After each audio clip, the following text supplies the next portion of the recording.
Good morning, everyone. We'll get started in just a moment.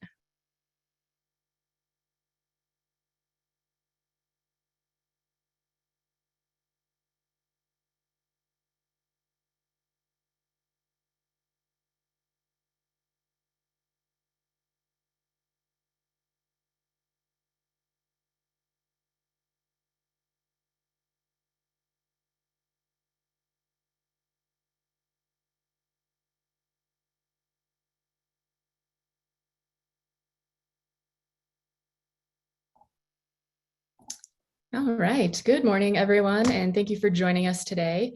My name is Brittany Phillips, and I work in human resources. Just a few quick items to cover before I hand it over to our presenters. The first is that this session is being recorded and will be posted to the HR website once all of the other town halls have been concluded. We are hosting an in-person session this Friday as well, and another virtual session next week. So if you want to spread the word to your colleagues so they can also join and learn about the status of this important project, that would be much appreciated. We do have a lot of information to get through today, so we'll wait until the end of the presentation to address any questions that come up. If you do have a question, though, feel free to enter it into the Q&A function, and we will address those at the end as time allows. We are in webinar mode, so all the questions and comments will have to be typed as there is no option to unmute. And with that, I will hand it over to Robin to get us started. Thanks, everyone. Good morning, everyone. Thank you, Brittany, very much. My name is Robin Fergus. I'm the Vice President and CHRO for Human Resources at CSU, and I will be presenting with my colleague, Joseph DeVerde, who is an Associate Professor and not only a chemistry professor, but our committee chair for the Retirement Comparative Review Analysis. And we also have our partner here from Innovest Solutions, Troy Jensen, who will share some insight about our project as well.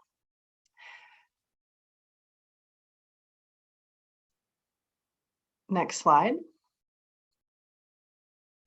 I'll share a brief history before we get started. First off, I would like to recognize that we have been working on this comparative review analysis since 2020, and we are back here today to share an update about the progress of that work. The committee has done an incredible job of not only immersing themselves in the research and recommendations of the financial services industry as it relates to retirement plans, but also dedicated a great deal of time and effort in their off time to help us. And I just want to acknowledge and thank them. They have played an incredible role as they've taken this project very seriously. A little bit of a history of how we've arrived at where we are today. The university created a defined contribution plan back in the early 90s. Prior to that, we had a defined benefit plan, PARA, that applied to all employees of the university. And the trend in the industry back in the 90s was to move, as well as in higher education, but also in private sector, into defined contribution plans. And at that time, the design reflected a lineup of an open fund lineup, as well as consolidated record keepers. And we had a smaller number of choices at the time. We started off with under 30 fund choices, and we've grown exponentially to well over 300 today, and well over 300 in our supplemental plans as well. Since that time, the landscape has changed significantly. Our peer institutions, and both those in private and public sector, are looking at moving to different environments to encourage more engagement in retirement planning and to simplify the landscape, as well as find financial gains for plan participants.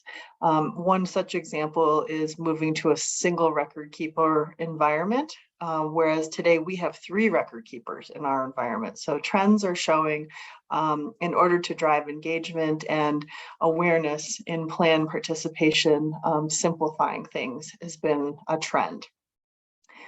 We launched our review back in 2020, just at the start of the pandemic.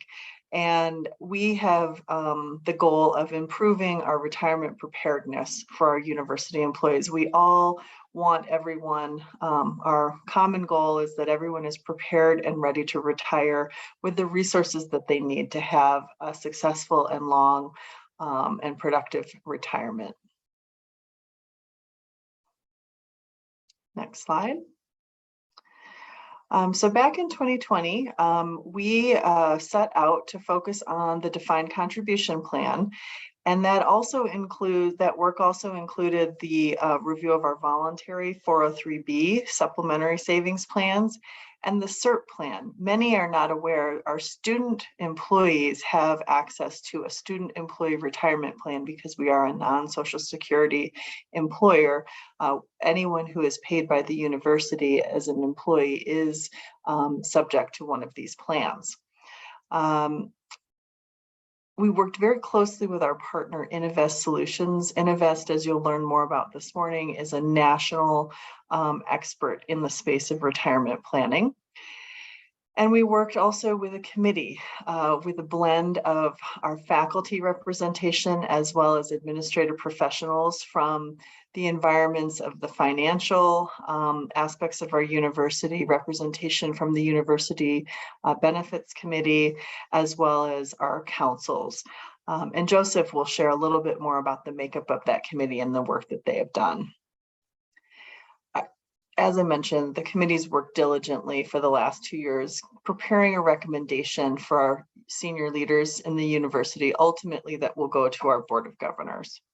And their work was informed by a set of criteria that we received through the participant survey that was administered in the fall of 2020. We also launched virtual educational webinars. And we worked through what's called a request for qualification through our procurement procedures. They were issued under the guidance of our procurement team and in partnership with Innovest and the committee. And then, of course, Innovest added their expertise and guidance throughout this project. The procurement rules, as they apply to this work, we set out to find out what is available in the marketplace and who is interested in looking at bidding on our plans and our landscape for the future.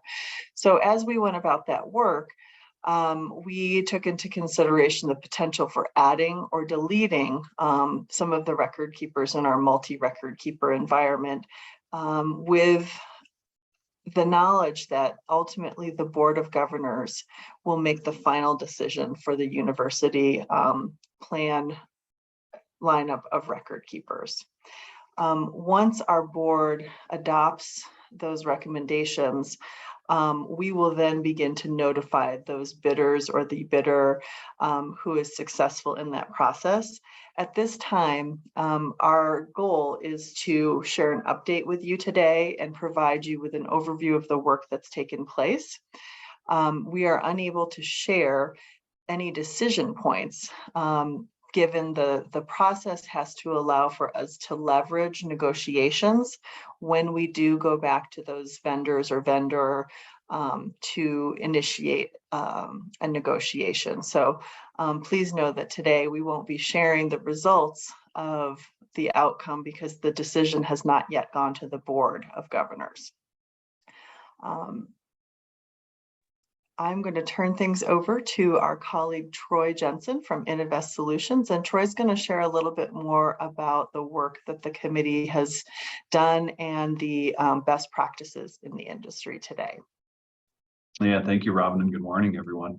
My name is Troy Jensen. I'm one of the partners with Innovest, and I'll give you a little bit of a brief overview. It's the piece that I least like talking about, but probably of interest to you is who we are. We consult to retirement plan clients. We're based in Colorado in the, really that mountain area, but spread across the country from California to Florida and beyond. Really a specialized expertise in retirement plan consulting. I think it's something that is a niche within the investment realm, and certainly something that we've developed a good amount of insights and kind of that sort of trail guide approach. I think that's the best way to understand how we approach it. Is we're an interpretive trail guide. We're helping Joseph and the committee, HR staff, CSU generally make good decisions around retirement plan assets. Importantly, at the bottom there, completely independent, no conflicts of interest. We don't have anything to sell other than our expertise. We provide that at a fee for service arrangement. Pretty straightforward in that sense. We can give you our best thinking in that realm. We're freed up not to have to push something on you or advocate for a certain product, a certain provider, a certain vendor.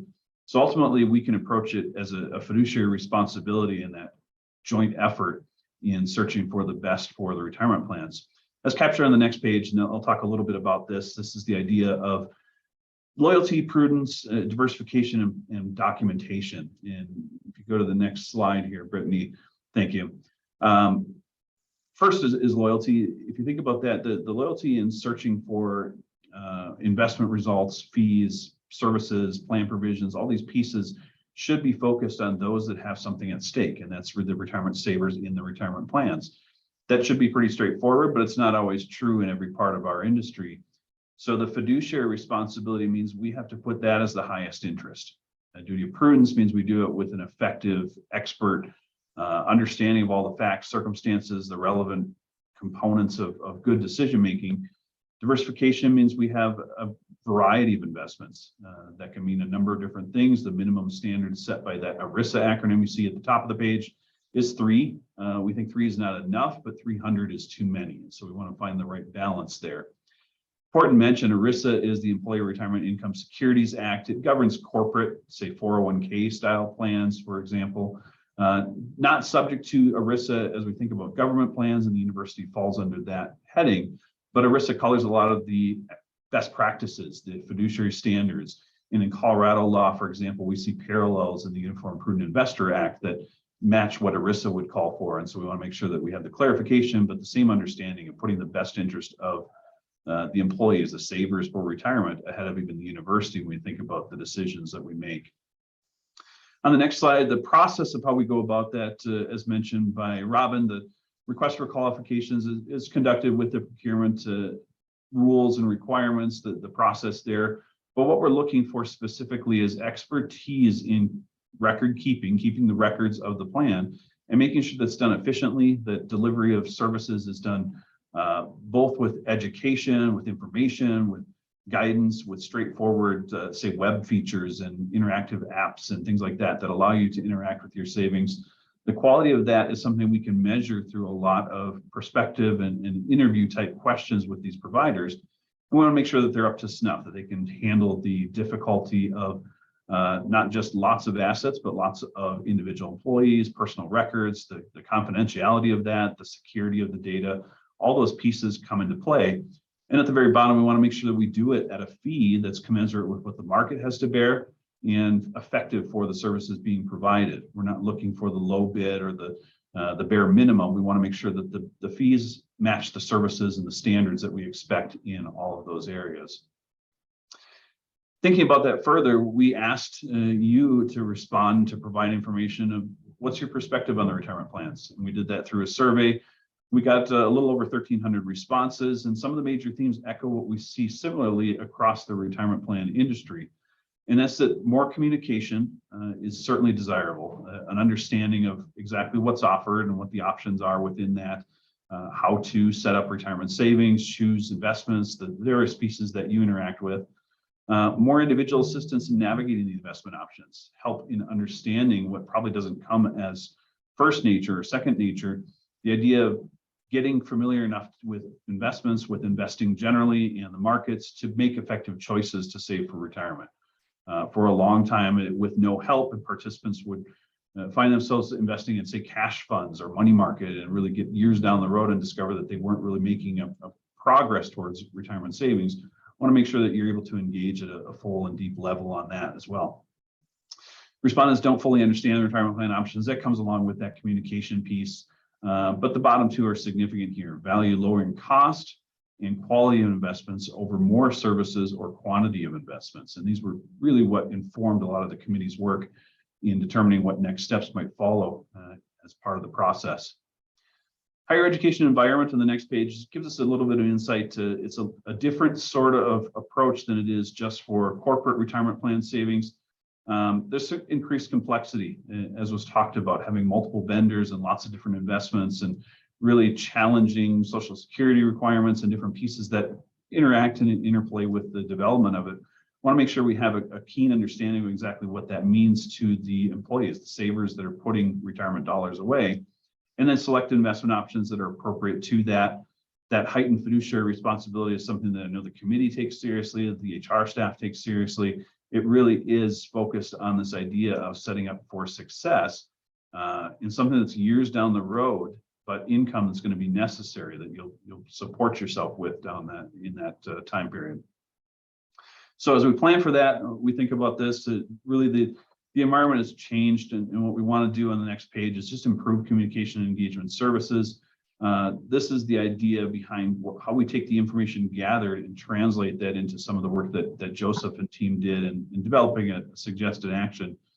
Financial guidance through interactions and self-directed interactions. We know that every individual does it differently through whether it's your phone at this point and web and app services, calling and talking to someone in a helpline, interacting passively through paper and information that's communicated that way. There's a lot of different ways that information comes to you and that you can respond to that in kind. Streamlining the choices was a significant focus. We know that too many choices just leads to paralysis. So ultimately, if you have lots of different options, it's more effective to have efficient, clean, clear-cut options, and it prompts better choices, better results, better decisions for individuals when faced with all those different choices.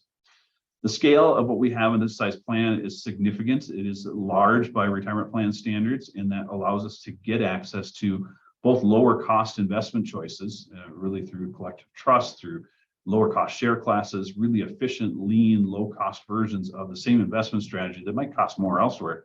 And so I want to make sure that we're maximizing that, getting effective services on the fund side, and then efficiencies on the operational side. I talked about the record keeping and administrative education services, all those pieces that come with a cost. We want to make sure that we're doing that effectively.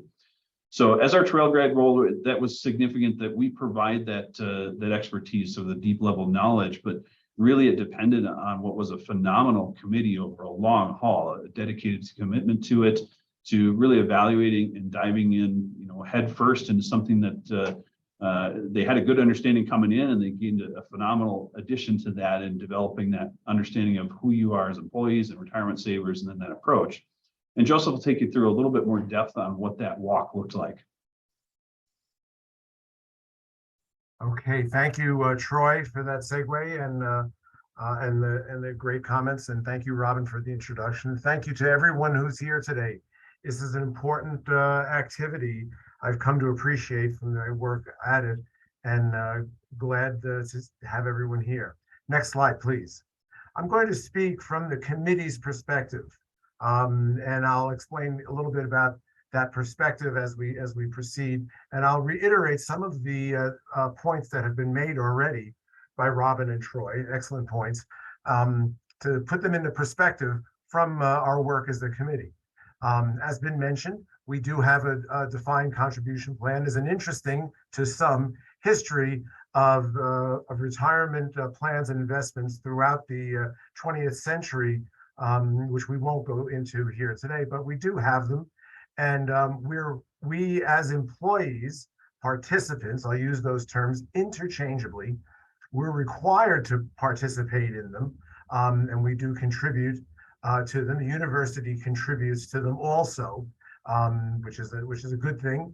And as it turns out, we do this all instead of participating in Social Security, which is a state law.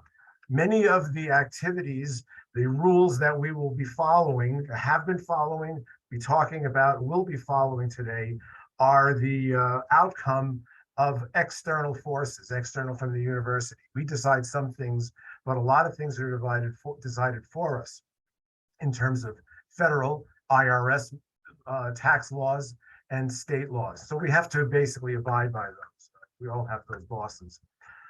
We also have a 403 plan, which is a voluntary plan that many of us participate in, not all, but many. And there's also a SERP plan, the Student Employee Retirement Plan, which has many participants, students, some work study, GAAP of that kind. So everyone has to participate as required by IRS, by external law. Let's say external law. I know there's some details I'm a little fuzzy on with exactly who, but it's external. Next slide, please. The membership of our committee represents the employees here. I serve as chair, faculty in chemistry. Sue Doe serves also as chair of faculty council. Catherine DeRoss, previously admin pro council chair, and Bolivar Senior, university benefits chair and faculty, recently retired to points unknown. Lacey Snyder also serves, she's an administrative professional. We have the expert and outstanding assistance of our HR partners, Robin Fergus, who you've seen here, Bill Liley, and Terry Scher. Terry is also answering some questions on the feeds that are going by. And we've also been supported in great measure when they talk about standing on the shoulders of giants. So we have Wendy Dominguez and Gordon Tuell and Troy Jensen of Innovest. Thanks to all of them for all the work, I say on behalf of the committee. Next slide, please. Briefly, what we currently have is a set of retirement plans that were created a few decades ago, and they've been monitored and updated as appropriate. But it was decided that some time ago that an extensive refresh was in order. The investment environment has changed over the intervening decades. Personal investment, institutional investment, higher education investment, all of these have changed for those of us with long enough memories to remember how things used to be. We've had more of a switch to personal investment, at least personal choices in that. So the plan characteristics have evolved together at the same time, not necessarily in concert. They sort of in a random diffusion. The number of active funds has increased enormously, and the administration costs have risen substantially. Administration costs are worth talking about for a moment. When you as an individual, when we as individuals invest in stocks, we go out and find a trader who we actually say, go buy that stock for me, because we can't just do that ourselves. E-Trade, things like that. If we get involved in a mutual fund, there is a fund administrator who actually manages that fund, who sits around with the Wall Street Journal in the mornings and a cup of coffee to figure out what this fund is going to be invested in. And that person is paid for that work. So we pay as a fund owner in a mutual fund. As employees of the CSU, we are institutional professionals. We are employed here, and we must participate in a plan, a retirement plan. The plan has an administration cost also. Someone has to keep the records of the plan. Someone has to take the truckloads of money and hold them in some warehouses or something, whatever they do with money these days. And those administrative funds are borne entirely by the participants of the plan. That's you and that's me. We pay for those. The university administration does not pay for any of that. So we're the ones paying for that. That's an important point that we have to work on in this review. The committee has reviewed, thank you. The committee has reviewed all these aspects of that plan and in these various parameters. And thank you. Next slide, please. So we set out, as is often done in some committee work, is to figure out what's our point here. Where are we going with this? And what we wanted to do was to figure out what structures, processes, culture would provide us, the university employees, the successful achievement of our own retirement goals, if we have them. Whether we realize them or not, we have implicit retirement goals. I'm not sure about you, but I didn't have the common sense to be born into a family that is independently wealthy. So I've had to work all my life, and I've had to save and invest for an exciting retirement. This is what we wanted to do with this here, is to modernize the plan, make it work as best as possible for all the employees today and in the future. Next slide, please. This is technical work. We've had to deal with technical experts. Troy has done a great job of trying to explain things that mere mortals can understand.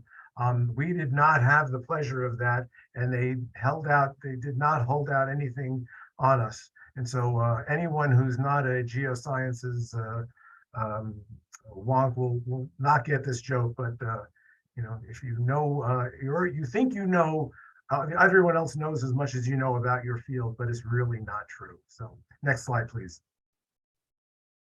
We broke down the goals into some concrete ones to give us some guidance, greater detailed guidance. We had aspirations, the modern best-in-class lineup of investment choices. Over the course of years, many funds have appeared in the plan. Folks have chosen, and we recognize that there are folks out there, like I mentioned before, sit around with the Wall Street Journal or the back pages of the Times, coffee or margarita in hand, whatever it takes. They know how to read those things and know how to divine the trends in the courses. There are folks there that we can solicit and we can commission to help us find the best choices. To define that, what we use is high financial performing choices. There are more details than that, but we're investing funds. We expect returns on those investments. We are also ethical investors, and we have other choices, and we'll come into that in more detail. We also wanted to create a rationalized and simplified set of choices. As has been said, and as will be said again, employees' perceptions include there are so many choices, and choices can lead to paralysis. So we want to make it easier for folks just getting started, folks with young families, young stages of their career, and to provide folks in their mid-career to make good choices, and the folks at the ends of their career, later stages of their career, to also make good choices. We want to create a palette of investments that gives freedom of expression to us while having not incurring the cost of too much. We pay for flexibility. We want to avail ourselves of sophisticated investors, all right, to do those. As I said, we want to lower participant administration fees. That's money that goes out of our pocket, that never gets into our pockets, and we'd like it to go there instead. We want to rationalize some disparate employee characteristics, categories. And so we have some different ones, and we want to make the best choices in all those cases. We want to provide increased educational resources so that folks can get started. There seems to be a barrier to entry, and we want to reduce that barrier. We want to protect the retired employees, their investments, and their lifestyles there also. So we want to have all of these things in one. Next slide, please. The current plan, in brief, has several record keepers. These are literally keepers of our records. They keep track of our investment fund portfolios as whatever, how big or small they are. There are 3 of them. There are lots of technical terms bandied about here. No master administrator. There's no one ring that guides them all. They're all on equal par that way. These days, we have over 300 investment options across those record keepers. We also have in the interactions with folks on those record keepers, there's sort of a blurring of their roles. One of them is to keep our records. They also sell funds. So sometimes they attempt to influence us to varying degrees to choose one or another. We think that those should be kept separate, and we'll come back to that, what we do. But for the quants amongst us, there's an example. From a recent year, it cost us $3 million for that year to keep the records. That's money that could be put back into our pockets. Now, it's going to cost us some money to manage the funds. We can't get away with this free of charge, but we think that we can do a lot better than this. Next slide, please. Next slide, please. Back a couple. We advanced a few too many. Okay, getting closer. Next one.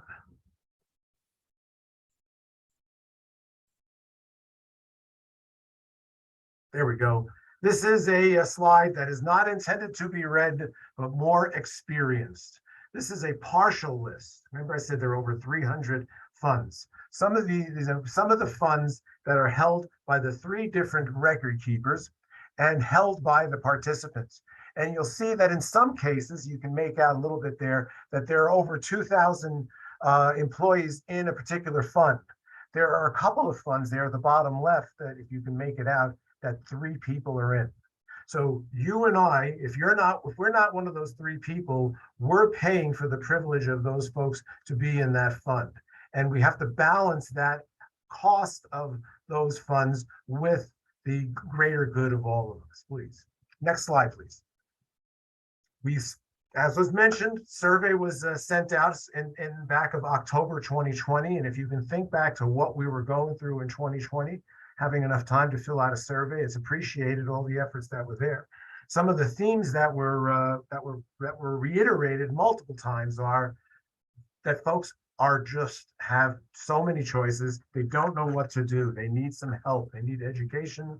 They need to know what's available, and they wanted financial performance. We won't go through the details. Next slide, please.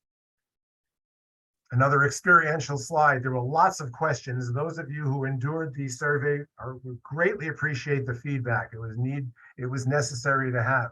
If you'll notice at the top of this, you can just barely make it out. Why did you choose a particular investment keeper? No clear reason, right? Folks just do some of these things on autopilot. We come here to the university to carry out our profession, to exercise our career. This is like one more form when you join up and the onboarding process takes place. It's like, oh no, I've got something else to figure out. I'm not even thinking about retirement now, but that's a good time to be thinking about it. So we're trying to take advantage of what we've learned over the years of how to handle that. Next slide, please.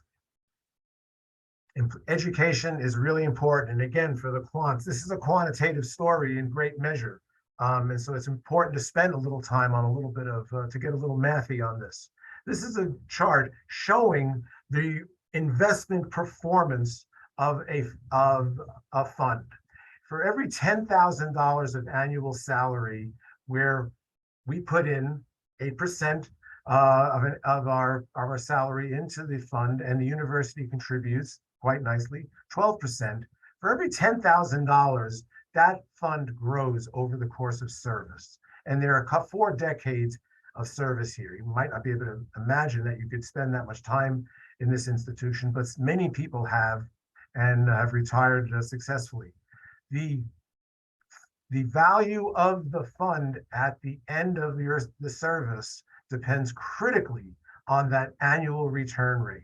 Those are measured in percentage points. 1 percentage point can make a substantial difference between the investments, the size of the investment fund at retirement. So those $3 million each year that go out to pay for the administration costs translate into a reduction in the annual return rate. So we think it's very important to put that in there for the benefits of our colleagues. Next slide, please. Going forward, we want to modernize the plan. We want to simplify the plan. We want to make sure the plan has an adequate level of choice for a wide variety of employees. Some folks totally happy to be on autopilot, not think about it. Some folks intermediate, want to have some involvement. Some folks have a killer instinct when it comes to investments and want to spend their time thinking about those things. Either over coffee or margarita, your choice. We want to be able to satisfy a wide variety of our friends and colleagues and family, and balance that with how much we pay for their pleasures. We also want to protect existing participants' assets and their choices and items like that. Next slide, please. Here's an example for the visuals among us to give you an idea of how do we manage this multiple kind of investor. We define, in this case, 3 tiers of investors. The tier 1 are the folks who are happy with autopilot. Sign me up, get me in something, I'm going to get invested. I'll think about it when I have a free moment. The second tier is a group who wants to become more invested, not incredibly invested. Some folks have certain secondary characteristics that they might consider important. Some folks who know about this know about large caps, mid caps, small caps. Some want to be international. Some want to avoid tobacco products. There are a number of different kinds of funds which may become available with our experts who help us figure out what are going to give good financial performance and enable us to have good ethics at the same time. The third tier, the little gray box at the bottom, is those ones, again, with killer instincts who want to spend their time thinking about their investments and involve themselves in machinations far beyond the pale of the rest of us. Next slide, please. We have a timeline. We had a timeline. We thought we were going to get this done a long time ago, but pandemic got in the way. And so today, what we have is a projections down at the bottom here. We've provided recommendations through Robin and her team in HR. We've sent them upstairs to the Board of Governors. They're the ones who make the decision. All we can do is make recommendations, make arguments, make cases, provide information to help them exercise their best wisdom on our behalf. We expect to have a decision from them in Q4 of 2022. After they have made their decision, there will be a substantial communication to all of us employees with the decisions that they've made, and a switchover, whatever it is, fewer, the same, more, different, record keepers, all those different things. The switchover will take place in Q2 2023. Next slide, please. Of course, more information is always available on the web, and you too can get more at hr.colostate.edu. And we're in there on the lower left-hand corner of this page here. Next slide, please. So in closing, thanks for your attention, not throwing raw vegetables. And we're happy to provide any further information through questions. As Brittany said, there are Q&A questions available. Let them loose. Thank you again.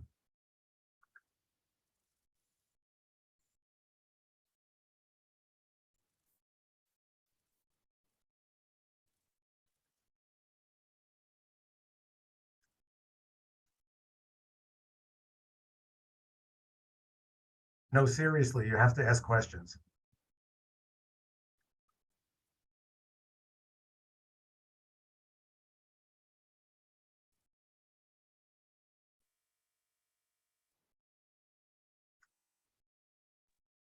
No questions yet in the chat, Joseph. I'm checking here. I guess we did a great job. Yeah, folks, if you want to raise your hand, we can take questions verbally, or if you want to put it in the chat, feel free. Yeah, don't hold back, because if you have a question, it's likely that a half a dozen other people at least have the same question. There we go.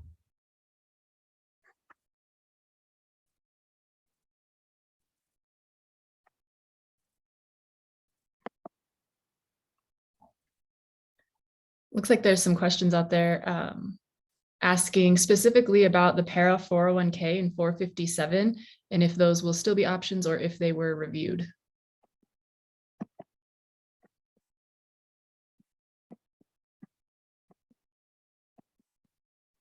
Sorry, Brittany, I couldn't get myself off of mute. Actually, the para plans are not under consideration for this review. The committee was reviewing solely the DCP, the defined contribution plan, and the 403B plan under that same program. So the para program recently conducted their own review and made a switch over in the last year and a half. So there was a similar exercise conducted by our state entity para, but those are completely separate reviews.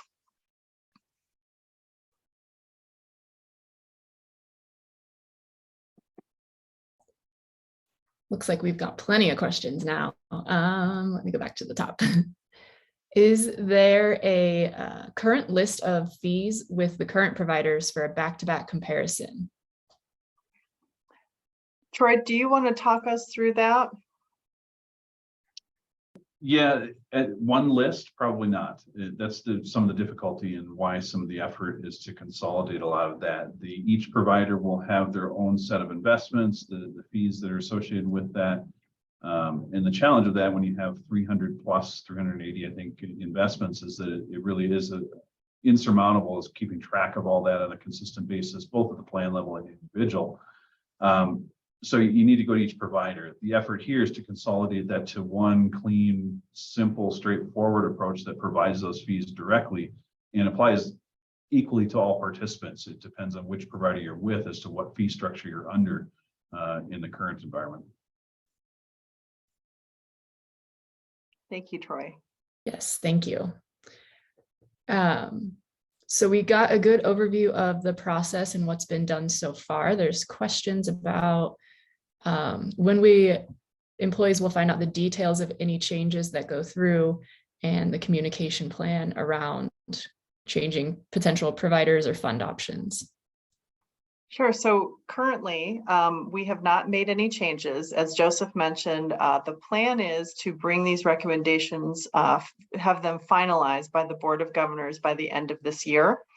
Once they make those determinations, we will be involved in a robust communication plan in the new year with a goal of doing any type of switch over or change in the second quarter of 2023. So we're out today and in our future webinars socializing the work that's been done, the work that's gotten us to this point in the process, and then we will continue to host an educational campaign once final decisions are made. We felt very strongly about re-educating and bringing to light all of the good work that's happened over these past 2 years. In the virtual pandemic space, there were a lot of things happening, and we are taking this opportunity during the fall semester to make sure that others are engaged and brought along and know the work that's been done before a final decision is rendered. So any details about mapping funds, the decision on a future vendor or vendors will be messaged following the Board of Governors decision, hopefully by the end of this year, early 2023. Thank you for pulling up the slide. Thanks, Robin. It seems there's lots of questions about if there's a potential change in record keepers, what happens with funds that individuals have at a different record keeper, and if they can keep them there, if they're transferred, etc. Sure, I'm happy to talk high level, and Troy or Joseph, if you want to step in, but in most cases, funds would likely be mapped over to like funds in the vendor or vendors that are selected. So the movement of our funds as a whole entity will be evaluated at the time vendors are selected or a vendor is selected in order to get the best possible match with that new lineup. Yeah, I can expand on that a little bit. Part of the difficulty of multiple funds that are in the same asset type is that there's significant overlap. And so we might have 95 to 98% of the same holdings in very close approximate percentage or allocation in that fund. but at different cost levels, depending on which provider you're with, depending on which fund under those providers. So when we think about that, we carefully consider that consolidation effort to bring it to that like-to-like mapping. And Robin's exactly correct. We would find the closest equivalent that we can, and ideally at a lower cost in an open architecture approach. So investments would be not specific to a unique provider, but specific to the broader marketplace so that we can find the best of breed really that's out there in the investable universe rather than sticking with selecting the provider and then going with their investment selection. Thank you, Troy. Mm-hmm. Yes, thank you. There is a question that says the para review ended up with plans with higher fees. How are you working to ensure this won't happen with the DCP plans? That is not an outcome that we're steering towards. Our goal is to leverage these negotiations in order to reduce plan participant costs. That is a part of why we are unable to release any details about a recommendation at this stage, because the procurement process needs to allow us that opportunity to leverage negotiations to get the best possible pricing. And Innovest is our partner in that work. Sorry, Joseph. It's okay. I like to use the example, if you're going out and buying a big piece of furniture or a car or something, and you want to play the various suppliers of that against each other, you really don't want to show all your hand at any early on, so that you can get the best pricing from any of them. That, in addition to the fact that we are a state institution and governed by some fairly significant and substantial purchasing rules, that prevents the revelation of that information at this time. We're bargaining and we're held back. Great analogy. All right, another question. How was the performance of the vendor investments conducted, either as each vendor or on a per fund basis? Don't believe we heard how performance returns of each vendor compared and were evaluated as a part of the process. If you like, I can talk about that one, Robin. That'd be great, Troy. Thank you.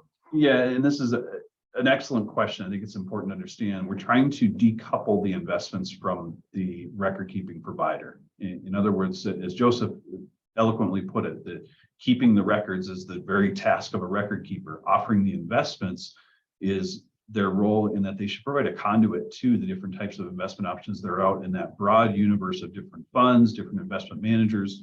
We don't want to be locked into specific providers' limited subset because they're going to have an incentive to provide their own in-house investments.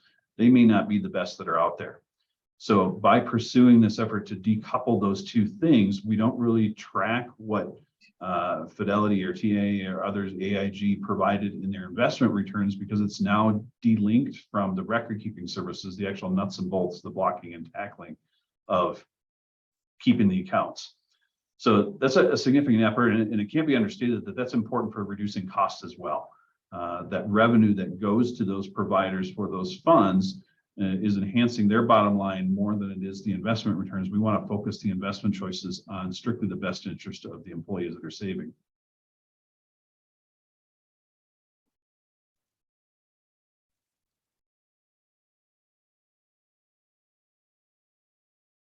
There is a question about if someone is close to retirement and satisfied with where their funds are, if options for that group of individuals is different than for other current and active employees. That is a really great question, and one that we actually considered as we reviewed options. We sought legal advice and are unfortunately unable to not look at the comprehensive program or plan. As our fiduciary responsibilities indicate, we have to map all plan participant funds over. We can't segregate any portion of our population that would present a significant risk to our fiduciary obligations to find the best possible investments and value for our overall plan participant population. So unfortunately, we cannot segregate population. We recognize that change is hard for folks, certainly at different stages of your life. It may be harder than other times, and really looking out for the best interests of the overall plan participants, we're unable to carve out any portion of the population. Thanks so much, Robin. And this might be a question for you, Troy. I can see the trade-off will be the number of fund investment choices versus the administrative fees, fewer funds, easier to manage. How is the review balancing these choices? Yeah, fair question. And it's not so much a trade-off. I think we could still have 380 investments if we wanted to, regardless of the number of providers. So we're not exchanging the ability to offer a dramatically bigger investment menu. The challenge we see is that in aggregate, participants react with some paralysis when there's too many choices. They make ineffective choices. They stumble into bad decisions as investors. That's not universally true. There's some that can handle it, and some that are more sophisticated maybe take a better approach. But by and large, too many choices causes problems. So what we want to get to is an efficient version where the investment menu is still significant. It still covers all the different asset classes and availability that we would say is appropriate, but getting to what we find is really funneled down to a best practice, from large Apple and Google size plans all the way down to the smallest of retirement plans, of getting to a menu that participants can understand. So there's not a trade-off there that we'd say we're compromising in limiting what we can offer. It's more of a honing in on the best choices that we can within each asset type. Thank you. I think we might be caught up on the questions, but there is one that was answered via text, but might be good for the whole group to hear. If a fund is currently held by a person and is not on the list of new funds, can they be grandfathered into the new plan, or I guess into that existing plan? If not, how does the money in the person's fund be moved to the new plan?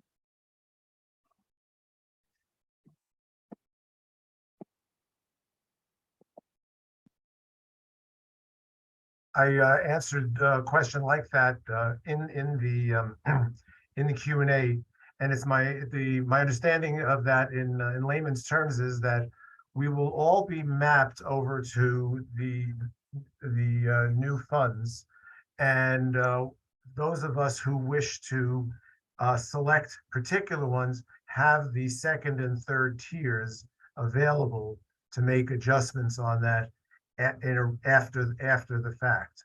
But we know that we do need to move everything over to account for any changes that take place in the purchasing environment.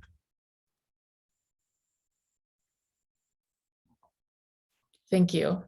I think that is all the questions we have, but just to reiterate, because it's been asked several times, can you let the group know if this review could possibly end in having different record keepers, or removing current record keepers, or adding different record keepers? All of those are possibilities. Right. They are all on the table, and ultimately we will be looking to leverage the best possible rates in order to make that final decision. And obviously the service levels are also a consideration. We're not just looking at the bottom line. We want to make sure that the vendor or vendors that are selected are offering premium services. Our goal is to make sure that this not only results in better cost savings to plan participants, but better engagement and education. As a result, we know that oftentimes people, I think Joseph mentioned, that are kind of tuned out. They just select something at the beginning of their employment and aren't really paying close attention.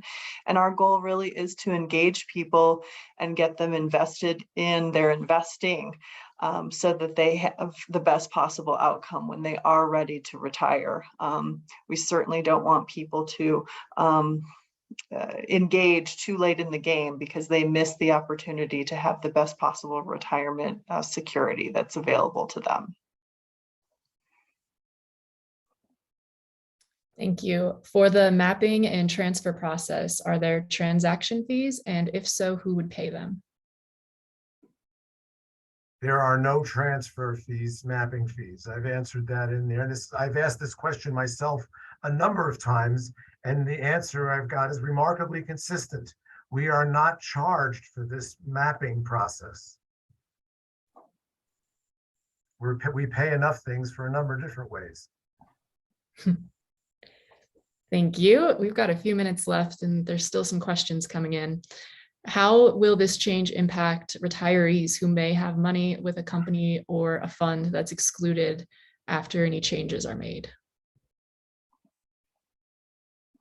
Troy, do you want to talk about the mapping process a little bit and how funds are handled when the equivalent is not available? Yeah, it's a great question, and I think it's a legitimate question. We endeavor to look for the best possible fit, and so there's cases where that's going to be very simple. If we have an S&P 500 index fund, there's going to be a like version of that through various providers, and we'll find the lowest cost version that we can within the investable universe. When we get into active management and sort of the idea of there's portfolio managers operating these funds, they are going to make their selections, they're providing their expertise to it. That's the role that we seek out and hire those managers to provide an investment to the plans. That's the fiduciary responsibility that the governing sort of selection of the investment menu entails. It's finding the best possible option within those realms. It doesn't mean that it'll always be the best performer. If we could do that consistently, we would be, retired ourselves in an island somewhere because we've cracked the market. There's no way to do that. But the process of finding the best possible investment in every single asset category that's offered is how we can arrive at comfortable decisions around what the mapping will be. So if there's not a fund that's going to be continue to be offered after any transition, the mapping process would find as close as possible to like and map to that in that same asset category. That may not be the perfect answer for everyone. That's the nature of how we had to analyze this discussion and view it, but it is in practice the best answer across the aggregate of all participants within all the plans.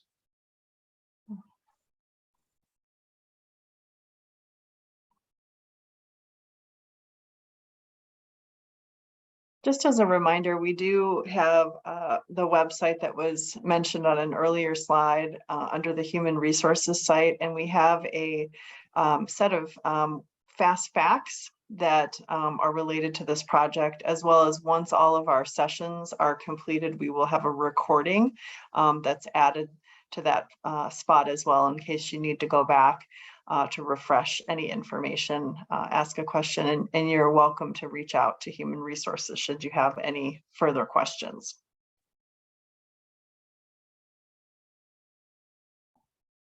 Yes, thanks, Robin. I just put the link to the website in the chat, and we'll hopefully have those slides and recording posted the week following our last town hall, which is the 22nd.